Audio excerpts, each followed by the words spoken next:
بسم اللہ الرحمن الرحیم۔ السلام علیکم خواتین و حضرات، آپ کو اسلام اسٹڈی سرکل کے اس سیشن میں خوش آمدید کہتا ہوں، اور حسب روایت ہم قرآن مجید سے اپنے اس سرکل کا آغاز کرتے ہیں۔ قرآن مجید کے جس مقام کو ہم اسٹڈی کریں گے خواتین و حضرات، وہ آپ کے سامنے ابھی اسکرین پہ ڈسپلے ہونا شروع ہو جائے گا۔ یہ آیات جو آپ دیکھ رہے ہیں، بلکہ ایک ہی آیت ہے قرآن مجید کی، اور یہ سورہ بقرہ کی 153 نمبر آیت ہے، اور اس لحاظ سے ایک بڑی اہم آیت ہے کہ یہ جو نماز ہم پڑھتے ہیں اس کے بارے میں جو بہت سارے حقائق قرآن بیان ہوئے ہیں، ان کے حوالے سے ایک اور حقیقت کی طرف ہماری توجہ دلاتی ہے۔ اس کے الفاظ یہ ہیں کہ یا ایھا الذین آمنوا استعینوا بالصبر والصلاۃ ان اللہ مع الصابرین۔ اس کا ترجمہ یہ ہے کہ ایمان والو، ثابت قدمی اور نماز سے مدد چاہو، اس میں شبہ نہیں کہ اللہ ان کے ساتھ ہے جو مشکلات کے مقابلے میں ثابت قدم رہنے والے ہوں۔ انگریزی میں اس کا ترجمہ یہ ہے کہ believers seek help from steadfastness and from the prayer. Indeed, God is with those who are steadfast. یہ جو آیت آپ دیکھ رہے ہیں، یہ اس لحاظ سے بڑی اہم آیت ہے کہ انسانوں کو یہ ایک خاص درس دیتی ہے، یہ خاص لیسن ٹیچ کرتی ہے، اور یہ جو لیسن ہے خواتین حضرات، یہ this is something which we all should actually benefit from. Quran کے الفاظ یہ ہیں کہ آپ جب کسی مشکل میں ہوں، جب کسی پریشانی میں ہوں، جب things are not going your way, ظاہر ہے اس کا یہ مطلب نہیں ہے کہ when they are going your way تو آپ نے اس کو مختلف رویہ اختیار کرنا ہے، لیکن یہ خاص طور سے کہا گیا ہے کہ اگر آپ ڈپریسڈ ہیں، اگر اف یو فیلنگ لو اور you feel that something is not going in the proper way and you are not progressing along in the right direction، تو استعینوا بالصبر والصلاۃ، یعنی اپنے آپ کو آپ نے صبر، یعنی صبر عربی زبان میں یہاں اسٹیڈ فاسٹنس کے مفہوم میں، پرسیورنس کے مفہوم میں، جسے آپ کہتے ہیں نا مقابلے کے مفہوم میں، یہ اس مفہوم میں یہاں پہ بیان ہوا ہے کہ آپ نے مشکلات کا مقابلہ کرنا ہے اور نماز کے ذریعے سے اللہ تعالیٰ سے مدد چاہنی ہے۔ نبی صلی اللہ علیہ وسلم کا اپنا بھی طریقہ یہ ہوتا تھا کہ جب بھی کبھی نماز جب بھی وہ کبھی پریشان ہوتے، جب بھی ان کو محسوس ہوتا کہ معاملات ایسے ہیں کہ جو ان کے قابو سے باہر ہو رہے ہیں، تو وہ 2 رکعت نماز پڑھ کے اللہ تعالیٰ سے دعا کرتے، اور خاص طور سے جو نبی صلی اللہ علیہ وسلم کی خاص نماز ہے جو ہمیں قرآن مجید سے معلوم ہوتا ہے کہ وہ پڑھتے تھے بہت باقاعدگی سے، وہ تہجد کی نماز ہے، رات کو جس کو ہم سحری پہ پڑھتے ہیں، فجر کی نماز سے پہلے جو ٹائم ہوتا ہے، اس پہ اٹھ کے وہ اللہ تعالیٰ کو خاص طور سے یاد کرتے تھے۔ اور قرآن مجید نے اس کے بارے میں یہ بیان بھی کیا ہے کہ یہ جو رات کا جو اٹھنا ہے، ان ناشئۃ اللیل ہی اشد وطئا واقوم قیلا، یہ جو آپ کے دل کو جمانے اور قدم کو گاڑنے میں، یعنی آپ کے اندر جو ایک توجہ ہے اس کے لیے بہت مفید ہے، اور اس سے آپ کو بہت ڈھارس ہوتی ہے۔ تو نماز کا خواتین حضرات یہ ایک بڑا اہم فنکشن ہے کہ یہ محض آپ کے لیے ایک عبادت ہی کی جگہ پہ نہیں ہوتی، بلکہ اس کے ایک جملہ جو فوائد ہیں، جو دوسرے بینیفٹس ہیں، ان کے اندر یہ ہوتا ہے کہ آپ نماز پڑھ کے اپنے آپ کو جب خدا کے ساتھ متعلق کرتے ہیں اور you ask for God's help, تو آپ یہ تو ضروری نہیں ہے کہ جو مشکل میں آپ پھنسے ہوئے ہیں وہ مشکل ختم ہو جائے یا دور ہو جائے، لیکن جس چیز کو آپ پرابلی دیکھ سکتے ہیں وہ یہ ہے کہ آپ you'll find کہ you're comfortable with the adversity or the hardship that you are facing، یعنی you'll not get bogged down by it۔ دوسرے لفظوں میں آپ یوں سمجھیں کہ جب آپ کو اس صورتحال میں آپ 2 رکعت نماز پڑھتے ہیں، اللہ تعالیٰ سے دعا کرتے ہیں اور یہ کہتے ہیں کہ اللہ تعالیٰ جو کچھ اس وقت میں جیسے گزر رہا ہوں یا گزر رہی ہوں، یہ اب میں آپ کے حوالے کرتا ہوں یا آپ کے حوالے کرتی ہوں، تو اس سے آپ اندازہ کر لیجئے کہ اللہ تعالیٰ کی طرف سے جس چیز کو بہت زیادہ سراہا گیا ہے وہ یہ ہے کہ آپ خدا کے ان سارے معاملات کو آپ خدا کی سپورٹ کر دیں، اور خدا کی سپورٹ کرنے کا مطلب اصل میں یہ ہے کہ آپ اپنی طرف سے جو کچھ آپ نے کرنا تھا وہ آپ نے کر دیا، you have done the best that you could have done and now you would repose all your trust in God۔ آپ خدا سے کہتے ہیں کہ اللہ تعالیٰ میری بس پہ اب نہیں رہا اور اب میں معاملہ آپ کے سپورٹ کر رہا ہوں۔ تو نماز یہ، اور یہ خاص طور سے خواتین حضرات جس نماز کی طرف یہاں اشارہ ہے، یہ فرض نماز سے بڑھ کے وہ نماز یہاں مراد ہے جس نماز کو ہم کہہ سکتے ہیں کہ نفل نماز ہے، اور جیسے میں نے کہا خاص طور سے تہجد کی نماز ہے، because this is the prayer in which you find yourself to be as if very close to God, as if you are talking to God, as if you are having a conversation with God, as if you are in communion with God. آپ کا دل جو ہے وہ خداوند تعالیٰ کے بالکل توجہ کے ساتھ اس طرف لگا ہوا ہے۔ تو نماز کے بارے میں ظاہر ہے یہ ایک ایسی حقیقت ہے جس کو ہم سب جانتے ہیں، جس کو ہم سب پہچانتے ہیں.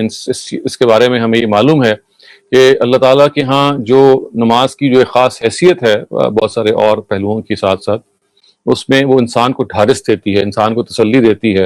اور جیسے میں نے کہا کہ ہو سکتا ہے کہ مشکل تو ختم نہ ہو، لیکن مشکل کے ساتھ جو آپ ایک مینٹل ڈسرپشن اپنے اندر محسوس کرتے ہیں، وہ اللہ تعالیٰ آپ کو وہ ایک ذہنی سکون فراہم کر دیتے ہیں. And you feel as if you have been taken care of. تو نماز کا جو یہ خاص پہلو ہے، this is something which is really I mean underused I would say. یعنی ہم عام طور سے نماز جب پڑھتے ہیں تو بنیادی طور پہ فرض نماز ہم پڑھتے ہیں، بنیادی طور پہ وہ نمازیں جو 5 وقت ہم نمازیں عام طور سے پڑھتے ہیں انہی کو ہم نماز کے طور پہ پڑھتے ہیں. یہ نماز کے بارے میں یہ خاص ہے کہ آپ ان اوقات پہ تو نماز پڑھیں، لیکن جب بھی آپ کسی اپنے آپ کو مشکل میں محسوس کریں اور مینٹلی آپ باک ڈاؤن ہیں، تو اس موقع پہ جو ہمیں مختلف سجیشن دی جاتی ہیں جی کہ آپ یہ وظیفہ پڑھ لیں، 1,00,000 دفعہ آیت کریمہ ختم کر لیں، یا سورہ فاتحہ پڑھ لیں، یا فلاں چیز پڑھ لیں. یہ دیکھیے اس کے بجائے جو چیز قرآن ہمیں بتاتا ہے اور جو نبی صلی اللہ علیہ وسلم کی زندگی میں آپ کو نمایاں نظر آتی ہے، وہ نماز ہے. کہ آپ 2 رکعت اسی وقت جب آپ محسوس کریں کہ آپ پریشان ہیں، بس وضو کریں اور طلوع آفتاب اور غروب آفتاب کے علاوہ کوئی بھی وقت ہوگا آپ وہ نماز پڑھ سکتے ہیں. اور سجدے میں جا کے اللہ تعالیٰ سے گڑ گڑائیں، سجدے میں جا کے اپنے آپ کو خدا سے کنیکٹ کریں. اور آپ کے اندر ایک یہ you'll find yourself کہ as if there is a certain amount of calm, a tranquility which has descended on your hearts. So یہ ہے جس چیز کی طرف یہ آیتیں اشارہ کرتی ہیں اور ہمیں یہ اس طرف توجہ دلاتی ہیں کہ نماز کے بارے میں یہ ایک ایسی غیر معمولی سی کوالٹی ہے، اس کی ایسا غیر معمولی ٹریٹ ہے کہ اگر آپ اس کو استعمال کریں گے تو یو ڈونٹ نیڈ ٹو، آپ کی جو انگزائٹی ہے، جو بہت سارے ہم ابھی آف کورس ہم دوائیں کھاتے ہیں یا اور ایکسرسائزز کرتے ہیں اپنی انگزائٹی کو دور کرنے کے لیے، تو جس کا جو ایک خدائی سلوشن ہے جو خدا نے ہمیں بتایا وہ یہ ہے کہ آپ اپنے آپ کو بس خدا کے آگے بچھا دیں اور خدا سے یہ کہیں کہ بھائی this is now you who's going to look after me and look after my problems. میں نے یہ معاملہ آپ کے سپورٹ کر دیا ہے. تو you'll feel light کہ جیسے خدا has taken up your problems to be solved by him. تو یہ ہے وہ امپورٹنٹ بات جو اس آیت میں نماز کے حوالے سے خاص طور سے بیان ہوئی ہے اور جسے ہمیں اپنے ذہن میں رکھنا چاہیے. اب ہم اپنے اس اسٹڈی سرکل کے جو دوسرا سیکشن ہے اس کی طرف بڑھ رہے ہیں. وہ روایت ہے جو ہم عام طور سے پڑھتے ہیں. یہ جو روایت ہے یہ وضو کی برکات سے متعلق ہے اور یہ مسلم میں بیان ہوئی ہے اور حضرت عثمان جو تیسرے خلیفہ ہیں وہ اس کو بیان کرتے ہیں. عن عثمان بن عفان قال قال رسول اللہ صلی اللہ علیہ وسلم من توضع فاحسن الوضوء خرجت خطاياه من جسده حتى تخرج من تحت اظفاره. اس کا ترجمہ یہ ہے کہ حضرت عثمان بن عفان رضی اللہ تعالی عنہ سے روایت ہے، انہوں نے کہا کہ رسول اللہ صلی اللہ علیہ وسلم نے فرمایا جس نے وضو کیا اور خوب اچھی طرح وضو کیا تو اس کے جسم میں سے اس کے گناہ خارج ہو جاتے ہیں، حتیٰ کہ اس کے ناخنوں کے نیچے سے بھی خارج ہو جاتے ہیں. Usman ibn Affan stated that God's messenger said, a person who does wuzu in a thorough manner, his sins will leave his body to the extent that they will even depart from under his fingernails. So یہ نبی صلی اللہ علیہ وسلم کی طرف سے بشارت ہے اور یہ جو بشارت ہے خواتین حضرات یہ خود قرآن پر بیسڈ ہے اور عام طور سے جو نبی صلی اللہ علیہ وسلم کی جو گفتگو ہوتی ہے ہمیں معلوم ہے کہ it is always based on the Quran, یا اس کو سوال ہوتا ہے جس کا وہ جواب دیتے ہیں یا کسی چیز پہ جب وہ کامنٹ کر رہے ہوتے ہیں تو یہ وہی چیز ہے جس کو قرآن یہ بیان کرتا ہے کہ آپ کے ان الحسنات یذہبن السیئات، یا اس مفہوم میں بیان کرتا ہے کہ جو آپ کی ایک انسینٹیو اللہ تعالیٰ آپ کو دیتے ہیں کہ آپ چھوٹی چھوٹی جو آپ کی برائیاں ہیں اللہ تعالیٰ اگر آپ چاہتے ہیں کہ وہ اللہ تعالیٰ کے اکاؤنٹ میں نہ آئیں، وہ آپ کے اپنے اکاؤنٹ سے ڈیلیٹ ہو جائیں، تو there are certain bonuses which God has placed in our lives. یعنی ایسا سمجھیں کہ جیسے کہ آپ کو ایک بونس ملا، اسی بونس کا یہ بیان بھی ہے خواتین حضرات. آپ کو یہ بتایا جا رہا ہے کہ دیکھیے کہ اگر آپ وضو کرتے ہیں اور وضو چونکہ نماز کی پریپریشن میں کیا جاتا ہے نا، تو یہ ایسا نہیں کہ بس سر سے اتار دیا آپ نے، فٹافٹ جھٹپٹ کیا، پانی گرایا اور آگے نہیں، بلکہ اہتمام سے وضو کیا. قرآن کے جو حدیث کے الفاظ ہے فاحسن الوضو، یہ نہ صرف یہ کہ وضو کیا بلکہ اہتمام سے بہت تھورو طریقے سے ہر جو لمب ہے، ہر جو عضو ہے، اس کو جتنا کا اس کا حق ہے اس کو دھویا. تو پھر ایسا ہی ہے کہ جن جن اعضاء پہ آپ نے پانی ڈالا ان کی اعضاء کے جو گناہ ہیں اللہ تعالیٰ ان کو ختم کر دیتا ہے، حتیٰ کہ ناخنوں کے نیچے سے بھی. اس کی مراد اصل میں یہ ہے کہ جو چھوٹے چھوٹے گناہ انسان سے ہو جاتے ہیں، جن کو ہم سیئات کہتے ہیں قرآن کی لینگویج میں، یہ وضو جو ہے یہ جو کہ نماز کی پریپریشن کے لیے کیا جاتا ہے. وضو in itself is something which is more of ritual purity, which prepares you for a greater ritual, and which is the ritual of the prayer. تو یہ اس کی برکت بیان ہوئی ہے، اس کی بلیسنگ بیان ہوئی ہے. اور جیسے میں نے کہا کہ یہ وہ بونسز ہیں، یہ وہ ونڈ فال گینز ہیں جو اللہ تعالیٰ نے اپنے بندوں کے لیے مختلف اوقات میں مختلف جگہوں پہ رکھے ہوئے ہیں. جیسے دیکھیے جمعے کی نماز کے بارے میں یہ کہا، یا جمعے کے دن کے بارے میں یہ کہا کہ یہ باعث برکت دن ہے. رمضان کے مہینے کے بارے میں کہا کہ یہ ایک باعث برکت مہینہ ہے. تو اسی طرح سے یہ مختلف جو پیریڈز ہوتے ہیں، مختلف ٹائم کے حصے ہوتے ہیں، یا اور جو اللہ تعالیٰ نے اپنے بندوں کے لیے ایسی بونسز رکھے ہوتے ہیں، ان کا ایک موقع ہے جو اللہ تعالیٰ نے پیدا کرتے ہیں. اور یہاں موقع یہ پیدا کیا کہ آپ کا جو وضو ہے اگر وہ اہتمام سے کیا جاتا ہے تو دیکھیں وہ وضو جو ہے وہ آپ کے چھوٹے چھوٹے گناہوں کو معاف کر دیتا ہے. یہ اصل میں یہ ایک چیز ہے جو آپ کو بتانے کی کوشش یہاں پہ کی جا رہی ہے پیغمبر کی طرف سے، کہ آپ کو چھوٹے سے چھوٹا کام اگر آپ کو لگتا ہے کہ وہ چھوٹے سے چھوٹا ہے، اس کو بھی ایک تھورو طریقے سے کیجیے. اس کو بھی جسے کہتے ہیں نا کہ گیو اٹس ڈیو. اس کو جلد بازی میں ہوتا ہے نا کہ ہم بعض دفعہ جو وضو کر رہے ہوتے ہیں، باتیں بھی کر رہے ہوتے ہیں، دائیں بائیں سوچ پھر رہے ہوتے ہیں. نہیں، یہ سوچیں کہ وضو خود نماز کی پریپریشن کا ایک ریچول ہے، اس کی خود ایک اپنی حیثیت ہے، اور یہ خود ایک عبادت کے زمرے میں آتا ہے. اس وجہ سے اس کو آپ کو اہتمام سے کرنا ہے. اس کے بارے میں آپ نے سوچنا ہے کہ یہ میں جو پانی ڈال رہا ہوں یہ بیسکلی اگرچہ یہ ہائیجینکلی یا ویسے ایک پریپریشن کے لیے میں ڈال رہا ہوں اپنے آپ کو صاف کرنے کے لیے، لیکن it is actually pointing towards my spiritual purification. کہ یہ جو پانی میرے جسم پہ لگ رہا ہے، میں اپنے منہ کو دھو رہا ہوں، میں اپنے ہاتھوں کو دھو رہا ہوں، یہ صرف ایسا ہی نہیں ہے کہ میں اپیرنٹلی اپنے آپ کو پاک کر رہا ہوں، بلکہ مجھے ایک میسج ہے جو کنوے کیا جا رہا ہے، اور وہ یہ ہے کہ آپ کو جیسے آپ اپنے بیرون کو پاک کر رہے ہیں، جیسے آپ اپنے آؤٹ ورڈ جو لمز ہیں، جو آپ کے باڈی کے پارٹس ہیں، ان کو آپ دھو رہے ہیں. Don't forget this is the same thing that is required regarding your inner soul. یعنی انر جو آپ کا جو انسان کا وجود ہے اس کو بھی اتنا ہی آپ کو پاک رکھنا ہے. اس کی پاکیزگی کا کیا مطلب ہے؟ اس کی پاکیزگی کا کیا مطلب؟ یہ مطلب ہے کہ آپ کو اپنے خیالات کو پاک رکھنا ہے. اپنی جو کمپنی ہے، آپ جس کمپنی میں رہتے ہیں، اس کا بہت افیکٹ ہوتا ہے آپ کے خیالات پہ، اس کو پاک رکھنا ہے. اور یہ جو دعا ہے جو ہمیں سکھائی گئی ہے نا کہ اعوذ بک من شرور انفسنا ومن سیئات اعمالنا، کہ اللہ تعالیٰ مجھے یہ جو نفس کی شرارت ہے یا نفس کی جو اکساہٹیں ہیں تو اس سے بچا، کیونکہ یہ میرے اندر وسوسے پیدا کرتا ہے، اور جو میرے اعمال کے برے نتائج ہیں تو اس سے بچا. تو اسی طرح اشارہ کیا ہے کہ انسان کا اپنا جو نفس ہے، انسان کے جو اندرون ہے، وہ اس کو برے خیالات کی طرف بازا ابھارتا ہے. تو آپ جب وضو کرتے ہیں in state of ritual purity, تو اس کے نتیجے میں آپ ایک پاکیزگی کے احساس کے تحت ہوتے ہیں. یہ ہم سب نے محسوس کیا ہے کہ جب تک ہمارا وضو قائم رہتا ہے we feel as if we are pure. There's some element of purity in ourselves. تو وہ پیورٹی اصل میں ہوتی تو وہی ہے ایک ہائیجینک پہلو سے، لیکن وہ اس کا اصل میں افیکٹ ہو رہا ہوتا ہے آپ کے باطن کے اندر بھی، آپ کے اندر بھی. اسی وجہ سے دیکھیے ہمیں یہ لوگوں کے بارے میں یہ ملتا ہے کہ وہ زیادہ سے زیادہ باوضو رہتے تھے. اللہ تعالیٰ کے جو نیک بندے ہیں they remain in the state of وضو as far as possible. جب بھی ان کا وضو ٹوٹتا ہے وہ دوبارہ وضو کر لیتے ہیں. بلکہ اس سے بھی زیادہ جو ثواب کی چیز ہے جو اللہ تعالیٰ کی برکتوں کا باعث بنتی ہے وہ یہ ہے کہ آپ باوضو ہیں اور نماز کا وقت آ گیا تو آپ وضو ہونے کے باوجود آپ نے وضو پر وضو کر لیا. تو یہ ایک خداوند تعالیٰ کی اور زیادہ برکت اور عنایت کا وسیلہ بنتی ہے، کی وجہ بنتی ہے، اس لیے کہ آپ نے اہتمام سے خدا کو یاد کرنے کے لیے جو پریپریشن کی اس میں اضافہ کیا. کرنے کا تو آپ ظاہر ہے you are already in state of ritual purity, you don't need to have another وضو، لیکن آپ نے وضو پر وضو کیا تو یہ ایک آپ کی طرف سے اس چیز کا اظہار ہے کہ you are appearing before God and you are even more conscious, even more attentive than you were before. تو اصل چیز جس کو خداوند تعالیٰ بھی دیکھتے ہیں وہ بندے کی یہی آمادگی ہے. بندے کے اندر جو یہ ایک ارج ہے کہ وہ خدا کے پاس جا رہا ہے تو پاکیزہ ہو کے جائے، اور جتنا پاکیزگی ہوگی اتنی ہی اس کی جو اندرونی پاکیزگی ہے اس کی طرف اس کی توجہ ہوگی. اسی وجہ سے دیکھیے کہ ہم کپڑے جو پہنتے ہیں ان کے بارے میں بھی اگر آپ ایکسٹینشن سے اس چیز کو دیکھیں تو اس کے بارے میں بھی ہمیں یہ ہے کہ we have to wear clothes which are clean, we have to pray on a prayer mat which is clean. یعنی دیکھیے نا اس سے آپ اندازہ لگائیے کہ جو صفائی ہے اور جو ہائیجین ہے اور جو کلینلینس ہے اس کے بارے میں اللہ تعالیٰ کے پیغمبر جو ہیں وہ کتنے زیادہ حساس ہیں.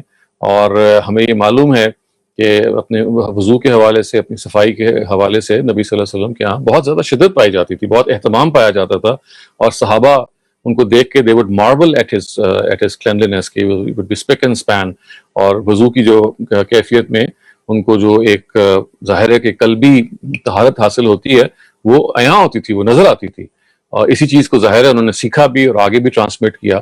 تو جو باٹم لائن ہے وہ یہ ہے کہ وضو کو آپ don't take it as a routine matter, indulge in it, آپ اس میں ذرا اور اس کو اہتمام کے ساتھ، اس کو اور زیادہ سوچ کے، اور زیادہ احساس کر کے کہ جس چیز پہ آپ پانی ڈال رہے ہیں یہ ایسے ہی ہے کہ جیسے وہ چیز گناہوں سے پاک اللہ تعالیٰ کی طرف سے ہو رہی ہے۔ اور یہاں ذہن میں رکھیے گا کہ ہاں وہی گناہ مراد ہیں جو چھوٹے چھوٹے گناہ ہوتے ہیں جو آپ اللہ کے حقوق کو تلف کرنے میں کرتے ہیں۔ کسی بندے کا اگر آپ نے حق مارا ہے تو اس کے بارے میں بہت دفعہ بات کر چکے ہیں کہ وہ ایسے گناہ ہوتے ہیں کہ جن کے بارے میں جب تک وہ بندہ آپ کو معاف نہیں کرے گا یو اسٹینڈ نو چانس، یعنی یہ نہیں آپ کر سکتے کہ اپنی طرف سے آپ توبہ کر لیں، یا جیسے کہ یہ کہا گیا کہ وضو کر لیں تو آپ کے وہ گناہ معاف ہو جائیں گے۔ نہیں، یہ وہی گناہ ہیں کہ جن کو آپ سیئات کہتے ہیں، جن کو آپ صغیرہ گناہ، چھوٹے گناہ کہتے ہیں، جو آپ سے اللہ تعالیٰ کے حقوق کو پورا نہ کرنے کی وجہ سے ہو جائیں۔ تو اس وجہ سے یہ ایک امپورٹنٹ یاد دہانی ہے کہ وضو کو don't take it as a routine matter, don't take as an ordinary ritual, it has a very deep significance, and if we are able to realize the significance,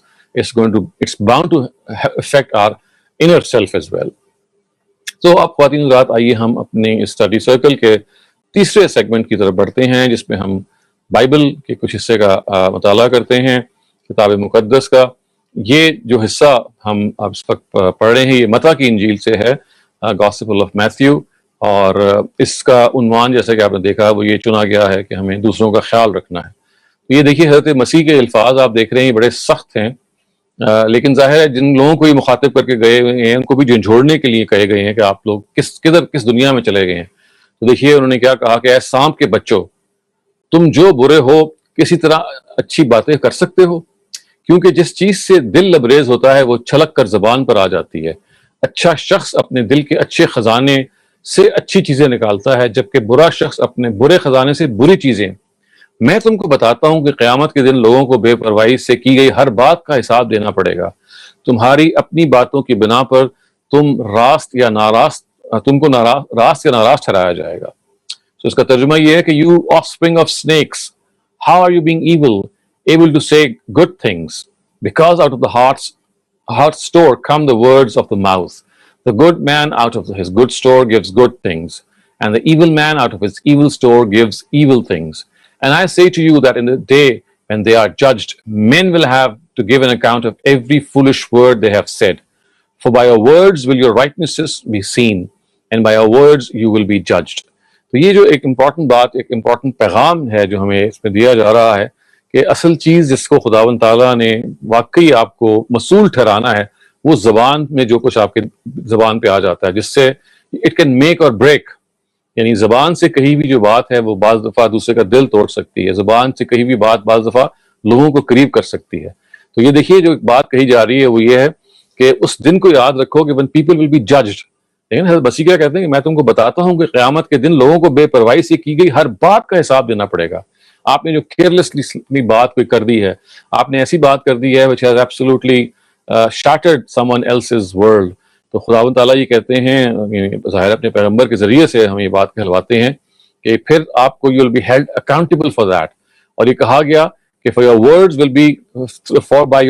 will your righteousness be seen، یعنی آپ کی جو راست بازی ہے، یعنی whether you are a good person or a bad person, it will be judged from your conversations that you did in the previous world، کہ آپ نے کیا گفتگو کی، آپ کی اس گفتگو سے کتنے لوگوں کا دل ٹوٹا، اور آپ ہی کی اس گفتگو سے کتنے لوگوں کا دل جڑا، اور آپ کی اس گفتگو سے وہ کیا پہلو تھے جس کے نتیجے میں خداوند تعالیٰ کی جو اسکیم تھی جس کا آپ حصہ بنے ہوئے ہیں وہ پراپر طریقے سے بروئے کار آئے۔ اس وجہ سے زبان سے جو نکلی ہوئی چیز ہے اس کو معمولی نہ سمجھیے۔ زبان جو ہے جیسے کہ بائبل کی آیتیں آپ کو بتاتی ہیں متی کی انجیل کی، کہ آپ کو یہ محسوس نہ ہو کہ یہ کوئی عام چیز ہے۔ یہ جو ہمارے ہاں محاورہ رائج ہو گیا نا کہ پہلے آپ سوچیں اور پھر بولیں، یہ اصل میں اسی احتیاط اور اسی کیئر سے پیدا ہوا ہے کہ آپ کے زبان کا جو زخم ہے وہ تلوار کے زخم سے زیادہ گہرا ہوتا ہے۔ زبان کا جو گھاؤ ہے it is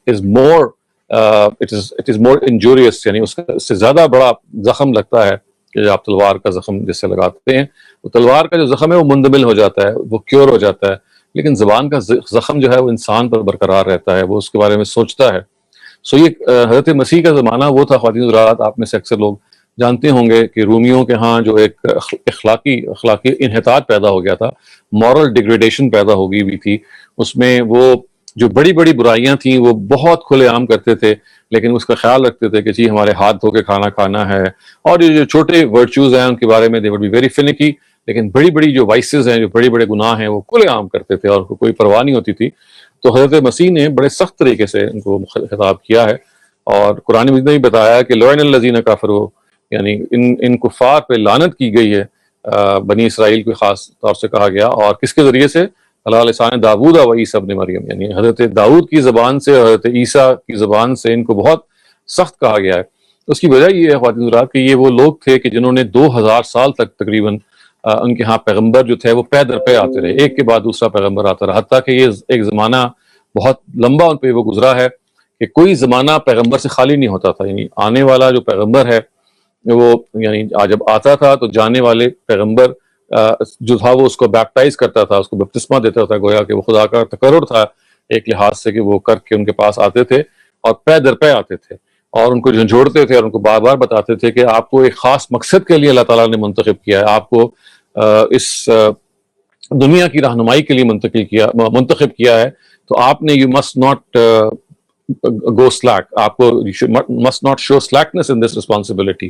لیکن فار 2000 ایئرز ہم یہ دیکھتے ہیں کہ اگر آپ بائبل پڑھیں گے، کتاب استثناء اگر آپ پڑھ لیں، بک آف ڈیوٹرانومی، تو آپ کو نظر آئے گا کہ کیسے انہوں نے انبیاء علیہ السلام کے ساتھ زیادتیاں کی، ان کو برائی کی، حتیٰ کہ موسیٰ کے بارے میں تو قرآن بھی یہ کہتا ہے کہ لا تکونوا کالذین آذوا موسیٰ، یعنی ایسے لوگوں کی طرح نہ بن جاؤ جنہوں نے موسیٰ کو اذیت دی۔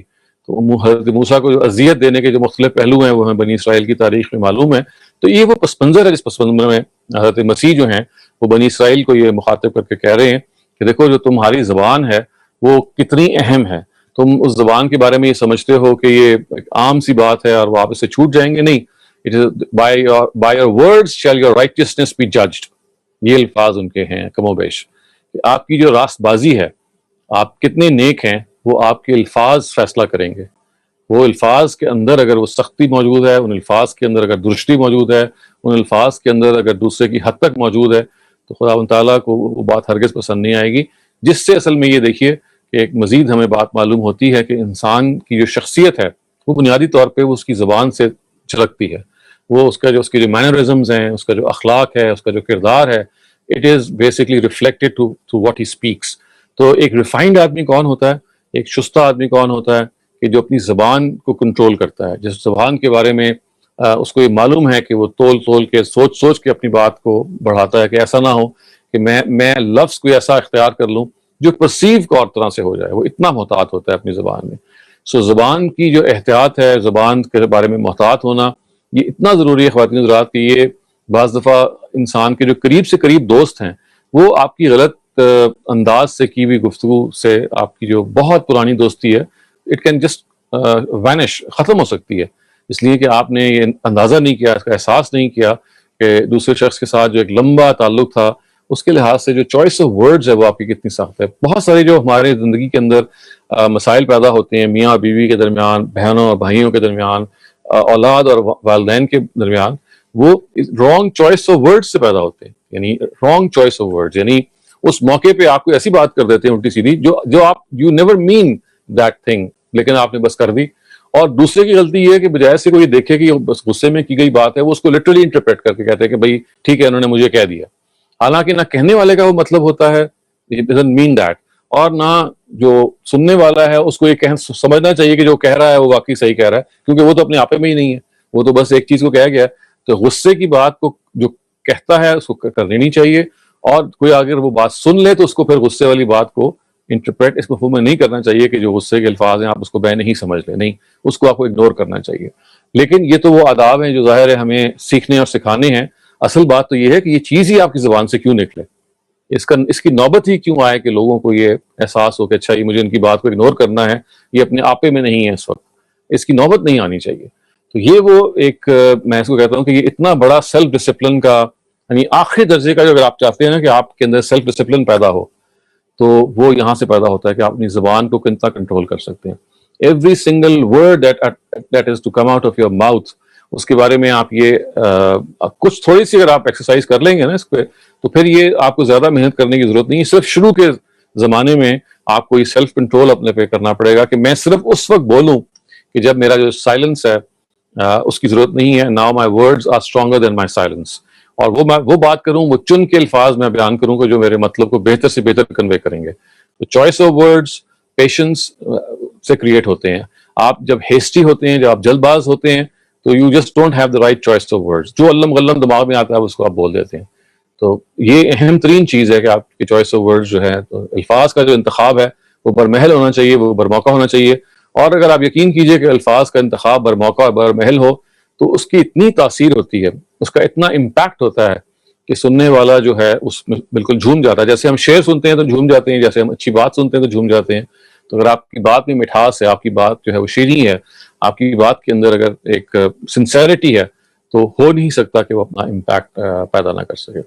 سو پیغمبر کا جو سب سے بڑا کام ہے وہ بھی یہی ہے کہ انسان کا جب وہ تزکیہ کرتے ہیں, انسانوں کو جب وہ پیوریفائی کرتے ہیں, تو وہ شروع یہاں سے کرتے ہیں کہ دیکھو اپنی زبان پر پہرا بٹھاؤ, اپنی زبان کو قابو میں رکھو, اپنی زبان کو ہر لحاظ سے اس کے بارے میں تمہیں یہ اطمینان ہونا چاہیے کہ میں جب الفاظ بول رہا ہوں تو یہ میرے سوچے سمجھے الفاظ ہیں. سو بہرحال یہ ایک ایسی اسٹرگل ہے جو ہمیں ہر وقت جاری رکھنا ہے. اس کے بارے میں ہم کبھی نہیں کہہ سکتے کہ we have reached a position کہ ہمارے سے کبھی غلطی نہیں ہوگی. It's a constant struggle. لیکن جو اہم بات ہے وہ یہ ہے کہ we have to start it right away. مطلب we have to be conscious about it right away. Whether we succeed or not, that is going to take time. لیکن احساس ہو جانا کہ مجھے یہ کام کرنا ہے, یہ وہ چیز ہے کہ اگر ہم بائبل کے اس مقام سے ہمارے اندر پیدا ہو جاتی ہے تو اس کا مطلب ہے کہ واقعی ہم نے بہت لرن کیا ہے.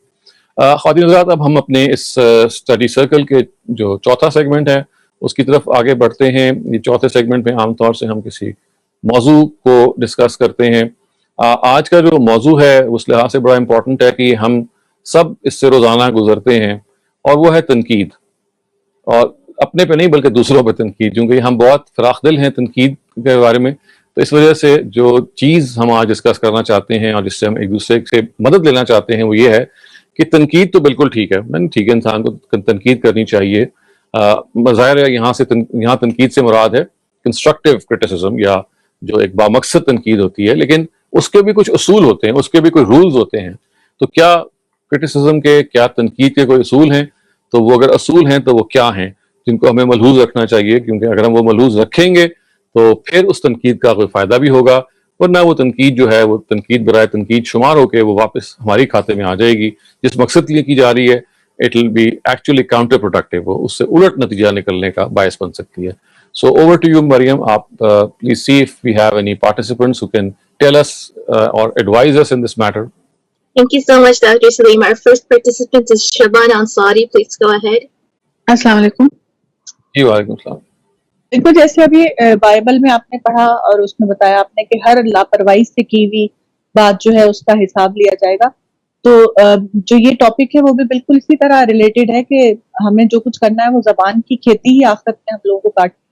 تو تنقید کے معاملے میں ہماری قوم, پاکستانی قوم یا ہم لوگ جو ہیں وہ بہت ہی خراب ہیں. ہم تنقید کو جو ہے وہ الزام تک پہنچا دیتے ہیں اور اس کو پھر کافر اور منافق اور اس طرح کی چھاپ لگا دیتے ہیں لوگوں پر. تو تنقید کرنا جو ہے وہ خود ایک مہذب طریقے سے بھی ہو سکتا ہے اور اس میں دلیل کے ساتھ بھی بات کی جا سکتی ہے, اور دوسرے کے اوپینین اور اپنے اوپینین کو سامنے رکھ کے اگر اس کو فتح اور شکست کا موضوع نہیں بنانا چاہیے, بلکہ اس کو let us agree to disagree کر کے اس بات کو ختم بھی کر دینا چاہیے. کوئی ضروری نہیں ہے کہ وہ آپ کے اوپینین سے راضی ہو یا آپ اس کے اوپینین سے راضی ہوں, لیکن ہمارے یہاں جو ہے یہ مسئلہ جو ہے وہ تھپڑوں تک اور جوتوں تک اس کی نوبت پہنچ جاتی ہے.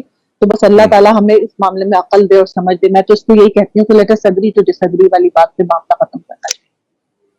بالکل, یعنی آپ کی مطلب یہ ہے کہ تنقید کا ایک اصول یہ ہے کہ اگر آپ یہ سمجھتے ہیں کہ آپ کی بات دوسرے سے مختلف ہے تو اپنی بات کو ٹھونسنے اور اپنی بات کو منوانے کی کوشش کی بجائے ایک حد تک تو انسان کو ڈسکس کرنا چاہیے, لیکن اس کے بعد پھر دوسرے کو یہ موقع ملنا چاہیے کہ ٹھیک ہے ان کی ایک الگ رائے ہے, میری ایک الگ رائے ہے, اور یہ رائے میں ایک پیسفل کو ایگزسٹنس جسے آپ کہتے ہیں to agree to disagree والی بات ہی ہے. آپ کو باعزت بقائے باہمی جسے آپ کہتے ہیں کہ you have to live and with each other in a way that you respect the opinion of the other person and it's not necessary کہ آپ کی بات ہی پریویل کرے, آپ کی بات ہی ٹھیک ہو, آپ کی بات بھی غلط ہو سکتی ہے. تو تنقید اصل میں یہ جو آپ نے بات بتائی ہے اس کی ایک اچھی جو ہم پوائنٹ سمجھ سکتے ہیں وہ یہ ہے کہ بس ایک حد تک ہمیں جانا چاہیے. جب آپ کو محسوس ہو کہ بات اس سے زیادہ فوٹو کراس نہیں ہو رہی ہے تو اصل میں یہی وہ پوائنٹ ہے جس میں ہمیں رک جانا چاہیے اور یہ سوچ لینا چاہیے کہ بھئی بس اتنی ہی بات ہے. اس کے بعد ہر آدمی کو اپنا اپنا اوپینین فالو کرنے کی آزادی ہے. Our next participant is Sumbul Ahmed. السلام علیکم ڈاکٹر صاحب. وعلیکم السلام. دو تین چیزیں لگتی ہیں کہ ایک تو خلوص نیت ہونی چاہیے. آپ ایک ہی بات کر رہے ہوں گے لیکن اگر نیت فرق ہے تو وہ اس کا امپیکٹ بھی فرق ہوگا اور وہ شاید صحیح بات بھی نہ ہو. اور دوسرا یہ کہ جب آپ جس کو بھی آپ کریں ایڈوائز اس سے آپ کا ریلیشن شپ کیا ہے اور ڈو دے وانٹ تنقید فرام یو. اور پھر تیسرا یہ ہے کہ keep it short and sweet اور the way we do it اس سے ان کو لگے کہ یعنی it's just a suggestion, it's not کہ بھائی ہم کہہ رہے ہیں کہ بھائی یہی صحیح ہے. تو this is what I think, اگر یہ ایسے کر لو مجھے لگا کہ ایسی تمہاری بات سے تو اس سے ذرا سا سافٹنس آ جاتی ہے اس میں چیز میں. اور دوسری یہ جو آپ نے جی بتائیے وہ جو آپ نے یہ جو آپ نے بائبل سے کوٹ کیا ہے مجھے بار بار اب مجھے اس کا ریفرنس نہیں پتا. ایک آیت تھی اللہ تعالیٰ نے کہا ہے کہ اچھی بات بولو آپس میں ورنہ شیطان تم میں رخنا ڈال دے گا. تو this is also applicable to this کہ اگر آپ بے شک اپنے بچے کو بھی بات اپنی پوری خلوص نیت سے کریں but you are not doing it to way it should be done تو وہ اس کو ایکسپٹ نہیں کرے گا اور وہ کہے گا کہ کیوں مجھ پہ امپوز کر رہے ہیں. تو that's what I was thinking. Thank you. Sumbul آپ کی یہ بات بہت اچھی ہے. دو باتیں جو آپ نے کہیں, ایک بات تو یہ ہے کہ جو تنقید کرنے والا ہے اس کا ریلیشن شپ جس کو آپ تنقید کر رہے ہیں وہ ایسا ہونا چاہیے کہ the other person is listening and he is willing or she is willing to accept the critique of the other person. یعنی ہوتا ہے نا کہ آپ in your own frenzy to criticize you don't see کہ بھئی whether the other person is actually wanting to hear this out or not. So you are just کہتے ہیں کہ آپ کے اندر جوش ہے کہ بس میں نے تنقید کرنی ہے. تو یہ بڑی آپ نے اچھی ہمیں بات بتائی کہ جو تنقید کرنے والا ہے اس کو اس پوزیشن میں ہونا چاہیے کہ جس پہ وہ تنقید کر رہا ہے وہ اس کو ریسپیکٹفلی سن رہا ہے یا سن رہی ہے. وہ تبھی ہوگا کہ جب ان کا آپس میں ٹرسٹ ہے, آپس میں محبت کا تعلق ہے. اور ظاہر ہے کہ اس کے اندر ٹائمنگ بھی بڑی میٹر کرتی ہے. ایک آدمی ایک خاص ٹاسک میں ہو سکتا ہے, خاص جگہ پہ ہو سکتا ہے اور آپ نے بس تنقید کا ایک پہاڑ اپنے جو ذہن میں آپ کے آیا نہیں. You have to wait for the opportune moment and for the opportune time جسے آپ کہتے ہیں. اور دوسری آپ نے بہت اچھی ہمیں بات یہ بتائی کہ اس کا جو کنٹینٹ ہے that should be short and sweet. اور یہ بہت امپورٹنٹ ہے, وہی جو ہم ابھی تھوڑی دیر پہلے بات کر رہے تھے نا, چوائس آف ورڈز. اسی آپ کرٹیسزم کے اندر اگر اپنے الفاظ کو نرم رکھیں گے تو your stance can be stern without your words being harsh. یعنی یہ ایک ایسا آرٹ ہے, ایسا ٹیکٹ ہے جو ہمیں سیکھنا ہے کہ آپ سخت سے سخت تنقید کر سکتے ہیں نرم سے نرم الفاظ میں. یعنی سخت تنقید کے لیے ہارش الفاظ کی ضرورت نہیں ہے.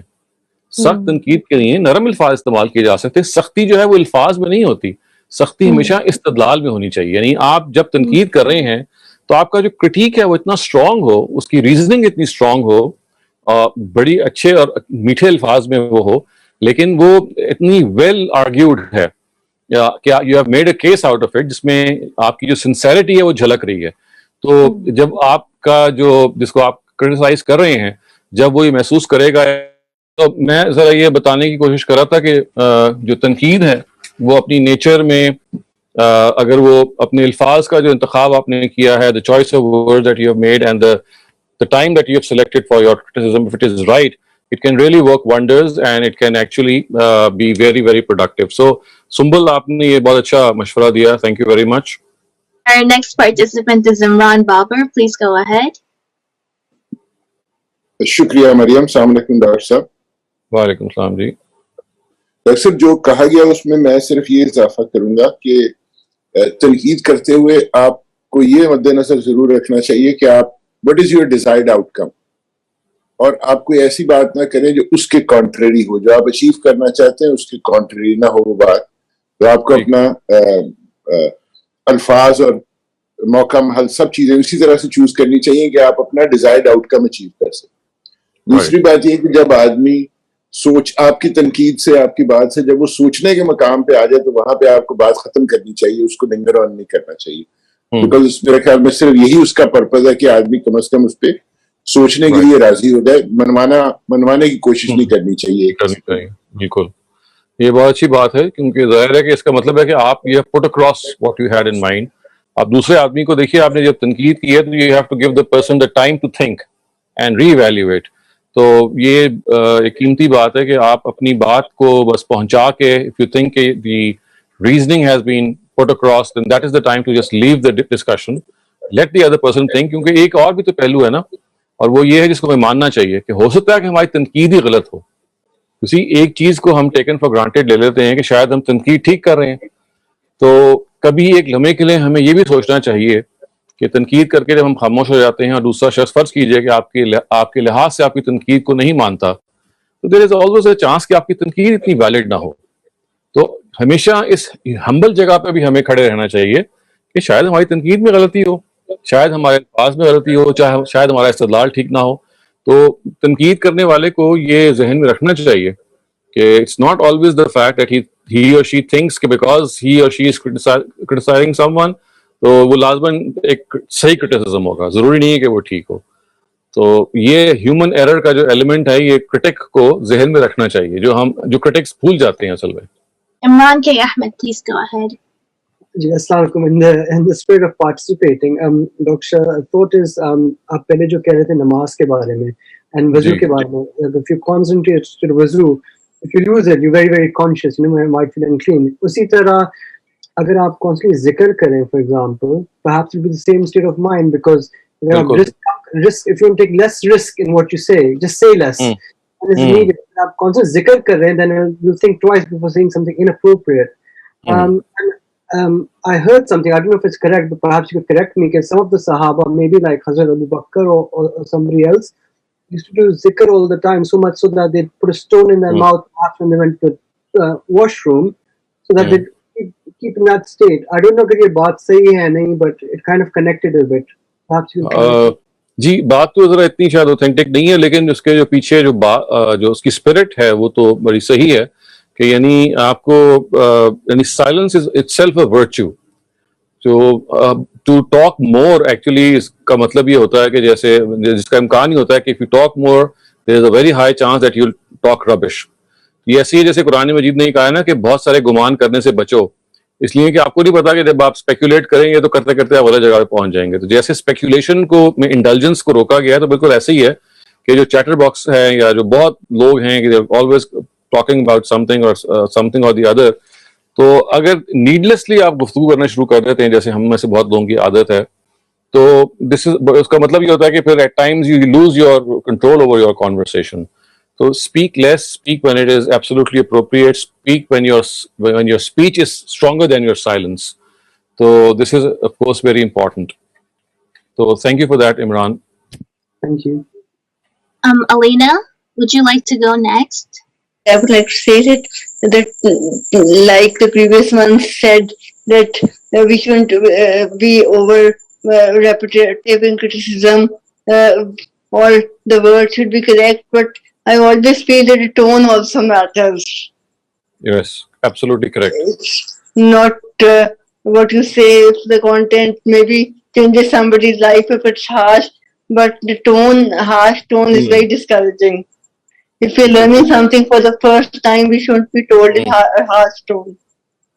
Absolutely correct. Alina, آپ نے بہت اچھی بات بتائی کہ کنٹینٹ کو بھی نرم ہونا چاہیے, اور آپ کی جو ٹون ہے یعنی if you are speaking loudly or you are speaking in a very imposing manner, so this is not going to have a good effect on the listener.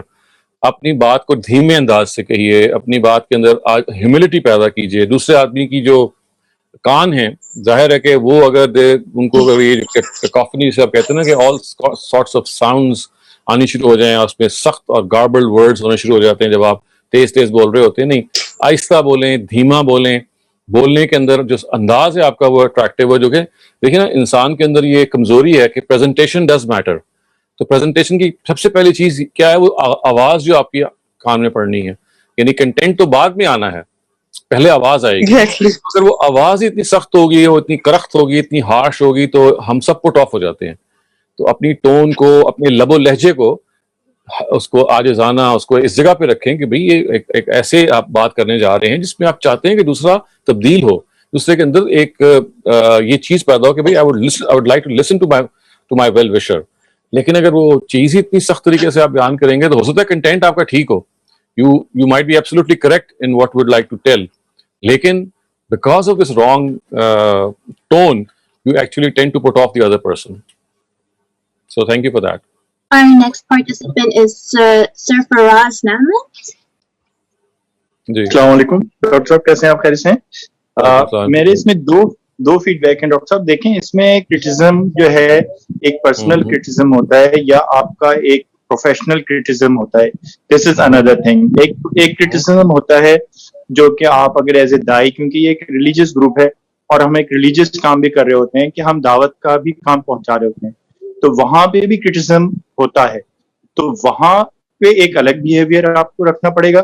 اور جب ایک آپ پروفیشنل اس میں ہوتے ہیں, آفس ورک میں ہوتے ہیں, تو وہاں پہ ایک ڈفرینٹ وے ہوتا ہے. اور وہ بات بالکل صحیح ہے کہ آپ کی ٹون اور وہ اس میں بڑا میٹر کرتا ہے. بلکہ ایک اس میں میریبین ایک سائنس ایرانی سائنٹسٹ تھا, اس کی ریسرچ ہے کہ تقریباً 93% جو ہے امپیکٹ آپ کے ٹون اور باڈی لینگویج کا ہوتا ہے, 7% جو ہوتا ہے وہ ورڈز کا ہوتا ہے. تو یہ ڈیفینیٹلی جب آپ فیڈ بیک دے رہے ہوتے ہیں یا کرٹیسزم کرتے ہیں تو وہاں پہ جو لوگوں نے فیڈ بیک دیا وہ صحیح ہے اپنی جگہ, لیکن جب ایک آپ دائی کے طور پہ کام کر رہے ہوتے ہیں تو وہاں پر آپ کو خود فیس کرنا پڑے گا کرٹیسزم, کیونکہ آپ کی بات کو لوگ نہیں مانیں گے. خاص طور پہ جیسے ہم جس طبقے سے تعلق رکھتے ہیں, مطلب جو ہم اگر ایک قرآنک اسٹوڈنٹ ہے تو وہ قرآن کی جب بات لے کے آئے گا تو ڈیفینیٹلی اس کو ٹھیک ٹھاک فیس کرنا پڑے گا. وہاں پہ کیسا بہیو کرنا چاہیے یہ ہمیں اگر تھوڑا سا آپ بھی گائیڈ کریں اور دوسرے لوگ بھی اپنا فیڈ بیک دیں, کیونکہ اس میں نے دیکھا ہے کہ ذرا ڈفرینٹ میٹر ہو جاتا ہے. سم ٹائم یہ ہوتا ہے کہ لوگ بڑی غلط بات کر رہے ہوتے ہیں کسی فورم کے اوپر, اور ہمیں ڈر یہ ہوتا ہے کہ ہم اگر یہ بات اپنی ان کو کلیئر کرنے کی کوشش کریں گے تو ہمیں بڑا اسٹرانگ ریئیکشن آئے گا. تو میں نے دیکھا ہے بہت سے لوگوں کو کہ جو مصلحتاً خاموش ہو جاتے ہیں, اور بہت سے لوگ ایسے ہوتے ہیں جو جان جاتے ہیں یا جان رہے ہوتے ہیں کہ یار اس کی بات میں لاجک ہے اور اس کی دلیل بھی مضبوط ہے, لیکن وہاں پہ وہ خاموشی اختیار کر لیتے ہیں. اور جو دوسرے کرٹیسائز کرنے والے لوگ ہوتے ہیں جو ایک آرتھوڈاکس اس پہ چل رہے ہوتے ہیں اپنی تھنکنگ پہ, تو اس پہ وہاں پر جو ہے یہ بڑا ایک امپورٹنٹ ایک وہ ہے کہ وہاں پہ ہمیں کس طرح بہیو کرنا چاہیے. کیونکہ دیکھیں وہاں پہ ہم اگر خاموش ہو جاتے ہیں اور اپنی بات کو دلیل سے سامنے نہیں رکھیں گے تو ہم اپنی دعوت افیکٹو نہیں کر سکتے. تو وہاں پہ آپ کو ملٹیپل ٹائم کرنا پڑے گا, بتانا پڑے گا بار بار. ہو سکتا ہے کہ نہیں مانے لوگ. ہاں, لیکن اس میں دیکھیں جو ایک امپورٹنٹ چیز ہے سرفراز صاحب, وہ یہ ہے کہ جو ریپیٹیٹو کرٹیسزم ہوتا ہے نا, جس کو ہم کہتے ہیں نا بار بار کی کرٹیک یا بار بار کی جو بات ہے, یہ اس کے بارے میں ہمیں ضرور لوگوں کی نفسیات کا لحاظ رکھنا چاہیے. کیونکہ اگر ہم اپنے آپ کو دیکھیں تو ہمارے اوپر بھی جب کوئی بار بار تابڑ توڑ حملے کرے گا یا بار بار آپ کو کہے گا تو ہم ذرا ضد میں آ جاتے ہیں یا چڑھ جاتے ہیں. یہ انسان کی ایک نفسیات ہے. تو دیکھیں نبی صلی اللہ علیہ وسلم سے بھی کسی نے ایک دفعہ پوچھا تھا نا کہ ہم نصیحت اگر آپ ایک ہی دفعہ جمعے کے دن نصیحت کرتے ہیں تو اگر آپ ایک سے زیادہ دن کر دیا کریں تو آپ نے کہا کہ لوگ بھاگ جائیں گے. ایک دن مقرر کیا پورے ہفتے میں. تو یہ سبق دیا کہ دیکھیں اگر آپ نے کسی پہ تنقید کرنی ہے تو یہ تنقید جو ہے یہ کوئی ایسی چیز نہیں ہے کہ جس کو بس آپ نے بس اٹھتے بیٹھتے جب آپ کو موقع ملا دوسرا سامنے آیا آپ نے چھٹ سے اپنی بات کر دی. نہیں, اس میں دوسرے آدمی کو بریدنگ سپیس دینی ضروری ہے, دوسرے آدمی کو موقع دینا ضروری ہے کہ وہ آپ کی تنقید پر غور کرے. اور اگر اس کے بعد وہ فرض کیجئے کہ ایک مختلف رائے رکھتا ہے تو اس کو حق حاصل ہے. آپ دروغہ تو نہیں ہے, آپ زبردستی کو کوشش نہیں کر سکتے. سو اپنی بات کو حکمت کے ساتھ, اپنی بات کو یہ دیکھ کے کہ دوسرا آدمی اب میری بات سن رہا ہے. قرآن مجید نے ایک اور موقع پہ یہ کہا کہ ذکر ان نفعت ذکرہ, آپ نصیحت کریں, لوگوں کو بتائیں اگر آپ کو محسوس ہو کہ اس کا واقعی موقع ہے اور دوسرا آدمی سننے کو تیار ہے. اگر وہ موقع نہیں ہے تو اس کا مطلب آپ صرف اپنی انا کو سیٹسفائی کر رہے ہیں جی کہ میں نے بات کر دی ہے, اس کا کوئی فائدہ نہیں ہوگا. تو تنقید کے آداب میں یہ چیز شامل ہے کہ جس پر آپ تنقید کر رہے ہیں وہ آپ کی بات سننے پہ آمادہ ہے کہ نہیں ہے. اور کب تک ہے. تو یہ ساری وہ حکمت ہے جو ہمیں ظاہر نبی صلی اللہ علیہ وسلم کی سیرت سے پتہ چلتی ہے, خود قرآن مجید سے پتہ چلتی ہے. اچھا یہ تو بات مطلب تھوڑا سا اس میں ایک میں ایڈ کرنا چاہوں گا کہ بات بالکل آپ کی صحیح ہے, آئی ریئلی اپریشیٹ, آپ نے بالکل صحیح ہے ہائی لائٹ کیا, لیکن اس میں بعض اوقات یہ ہوتا ہے کہ ہم کیونکہ جیسے اب مختلف گروپس میں اپنے فیملی یا اپنے دوستوں یا اور آفس وغیرہ دوسری جگہوں پہ اکثر جگہ پہ یہ ہوتا ہے کہ جو اسلام کے نام پہ جو چیزیں شیئر کی جا رہی ہوتی ہیں تو وہاں پر بڑی بلنڈرز ہوتی ہیں, وہاں پہ ہم مطلب ہم وشفلی تو نہیں چاہ رہے ہوتے, لیکن وہاں پہ اگر میری کوشش یہ ہوتی ہے کہ میں وہاں پہ اور کوئی آیت قرآن کی جو اس کے خلاف اگر بات ہوتی ہے, قرآن کی آیت کچھ اور بات کر رہی ہوتی ہے, وہ میں پوسٹ کر دیتا ہوں جیسے, تو اس میں خود کافی کرٹیسزم فیس کرتا ہوں. اس لیے میں نے یہ بات کہی تھی. ایک بعض وقت میں سوچتا ہوں میں نے خامخواہ چھیڑ دیا, اب یہ ہے نا میرے پیچھے پڑ جائیں گے, اور ہوتا بھی یہی ہے کہ وہ لوگ پھر پیچھے پڑ جاتے ہیں. تو یہاں پر کیا ہماری پکڑ تو نہیں ہو جائے گی کہ وہ کہیں گے اللہ تعالیٰ کہ ان کو ایسا نہیں تھا دیکھیے اور یہ مصلحتاً خاموش رہے؟ نہیں, اللہ تعالیٰ اس طرح کے معاملے میں پکڑ نہیں کرتے. مصلحت تو ظاہر یہ ہے نہیں, آپ نے اپنی بات کر دی ہے. تو دیکھیے آپ بالغ لوگوں میں سمجھدار لوگوں کے درمیان جب بات کر رہے ہوتے ہیں تو ان کا ایک نفسیات ہوتی ہے. اپنے آپ کو اپنی جگہ پہ رکھ کے دیکھیں نا کہ آپ کی جو معروف چیزیں ہیں جن سے آپ کو انس ہے تو آسانی سے وہ چھوڑنے پہ کوئی انسان تیار نہیں ہوتا. آپ کا کام صرف یہ ہے کہ اپنی بات کو کر کے دوسرے آدمی کو موقع دیں. اگر آپ نے اپنی بات کر دی ہے آپ کا فرض ادا ہو گیا ہے, آپ کی طرف سے بات چلی گئی ہے. یہ منوا کے رہنا جو ہے یہ تو ہماری ذمہ داری نہیں ہے. ہمارا کام بس پہنچانا ہے اچھے طریقے سے, بس وہیں تک رہنا چاہیے. اس وجہ سے یہ کوئی ذہانت نہیں ہوگی آپ کی طرف سے اگر آپ خاموش ہوتے. ہاں بالکل یہی میری کوشش ہوتی ہے. میں نہیں کرتا کہ آگے مزید ان سے الجھتا نہیں ہوں. وہ الگ بات ہے کہ وہ پھر پیچھے پڑ جاتے ہیں. یہ ایک نہیں, وہ آپ اس کے لیے وقت کا بھی انتخاب کریں نا, یعنی بار بار نہ کریں, کم کریں, اور جہاں آپ محسوس کرتے ہیں کہ واقعی کوئی فائدہ ہوگا وہاں کریں. اگر آپ کو پتہ لگا کہ لوگ آپ کے پیچھے ہی پڑ رہے ہیں تو ہمیشہ اپنے آڈینس کو چوز کرتا ہے انسان. ہر گروپ میں ہر بات تو نہیں کی جا سکتی, بہت سارے اور گروپس ہیں جہاں پہ آپ کے سننے والے بھی ہوں گے, تو سننے والوں کا صحیح انتخاب یہ بھی بڑا ضروری ہے. صحیح, very right, very right. Thank you. Our next participant is Tahira Khaliq. سر میں سمجھتی ہوں کہ اگر ہم نے کسی کو کرٹیسائز کرنا ہے یا ایڈورس کوئی بات کہنی ہے تو اگر اس سے پہلے ہم کوئی جینوئنلی اچھی بات اس شخص کے بارے میں کہہ دیں تو مجھے لگتا ہے کہ وہ زیادہ انکلائنڈ ہوں گے کہ ہماری بات کو توجہ سے سنیں کم از کم.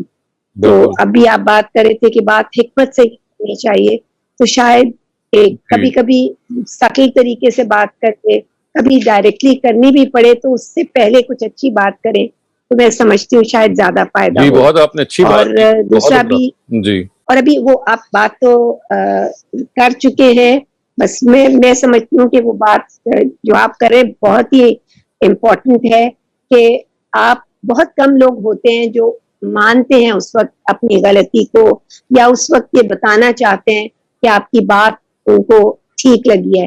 تو بہتر ہوتا ہے کہ بات کر کے چھوڑ دیا جائے اور وہ ریفلیکٹ کریں گے, اور پھر ظاہر ہے اگر ان کو بات اپیل کرے گی تو وہ خود ہی کریں گے. تو تھوڑی سی بات کر کے چھوڑ دینی چاہیے. تھینک یو سر, بس یہی کہنا. جی بہت اچھی آپ نے جو پہلی بات بتائی کہ دیکھیے جب آپ چاہتے ہیں کہ دوسرے پہ تنقید کریں تو دوسرے کو یہ محسوس کروائیں کہ you are his or her well wisher, you are sincere. اور اس کا سب سے اچھا طریقہ یہ ہے کہ you start criticism by acknowledging the other person's good points. یعنی ایک آدمی جس پہ آپ تنقید کرنے جا رہے ہیں, اب وہ ظاہر ہے سراپا شر تو نہیں ہو سکتا, کوئی اچھائی بھی تو ہوگی اس کے اندر. تو آپ پہلے ریلیشن شپ بلڈنگ کریں جس میں you acknowledge the other person's personality کہ بھائی ہاں یہ خوبیاں ہیں. اور ضروری نہیں کہ پہلی ملاقات میں آپ تنقید کریں اگر آپ کی پہلی مرتبہ ہونی ہے. آپ you first build up that relationship of trust. اس کے اندر آپ دوسرے آدمی کو کوئی محسوس کروائیں کہ بھائی آپ جانتے ہیں کہ دوسرے آدمی کی خوبیاں کیا ہیں. ہم سب کی کمزوری ہے کہ ہم چاہتے ہیں کہ ہماری خوبیاں ایکنالج ہوں, اور یہ کوئی اتنی غلط بات بھی نہیں ہے. تو ہم اگر اب دوسرے آدمی کو اس کا احساس دلاتے ہیں کہ بھائی دیکھو تمہارے اندر یہ اور یہ خوبیاں ہیں, تو اس کا پہلا افیکٹ یہ ہوتا ہے کہ دوسرا آدمی محسوس کرتا ہے کہ بھائی یہ بندہ میرے پیچھے تو نہیں پڑا ہوا, یہ بہرحال اگر میرے اندر کوئی چھوٹی دو چار خوبیاں ہیں بھی تو ان کو وہ جانتا ہے. اس کے نتیجے میں ایک ٹرسٹ جو بلڈ ہوتا ہے. تو آپ پھر جب بات کرتے ہیں تنقید کی تو وہ زیادہ غور سے سنتا ہے, یہ سوچتا ہے کہ بھائی یہ آدمی he is not just after me, he knows my good points, اب now he would like to tell me some of my bad habits. So this is like a trust building, I would say, exercise. Just when you start off by actually praising that person for some of the good qualities that he or she is bound to have. Najia? So a lot of participants have raised quite a valuable points here.